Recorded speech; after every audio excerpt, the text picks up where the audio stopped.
Let's bring you a business update at the SAWA. Municipal workers have agreed to a 3-year, 3.5% wage deal.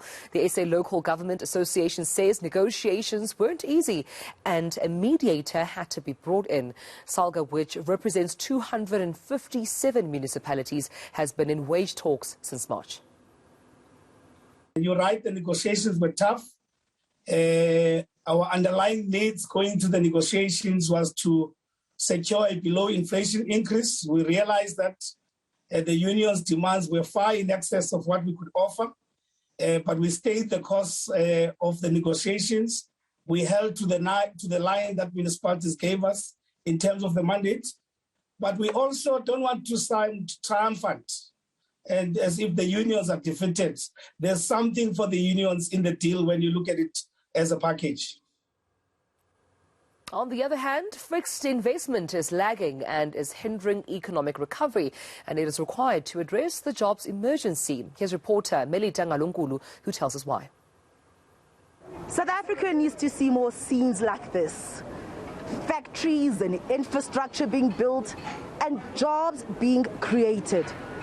But with fixed investment currently below 15% of GDP, the unemployment rate won't improve. The investment figure needs to be between 25 and 30%. So why is this not happening? Think about it from a business point of view. You've got a couple of million you want to invest, but you're not sure if government's going to change the policy that impacts your business. What are you going to do? You're going to adopt a wait-and-see approach. There have been some gains in restructuring the economy. The recent changes to allow for the private generation of power of up to 100 megawatts without a license has been widely welcomed by investors.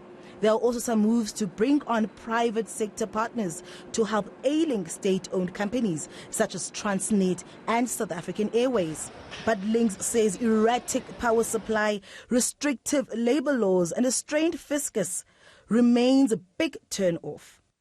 Some believe that government needs to take the lead in increasing its investment in the country. So government needs to have that long-term perspective and make that investment. And it has to borrow on global markets. And obviously we need the kind of borrowing that's going to yield, positive outcomes. The economy has to create 600,000 jobs a year to stabilize the 34% jobless rate. The longer it takes to improve business conditions, the longer the wait for the unemployed. Mediator, Johannesburg.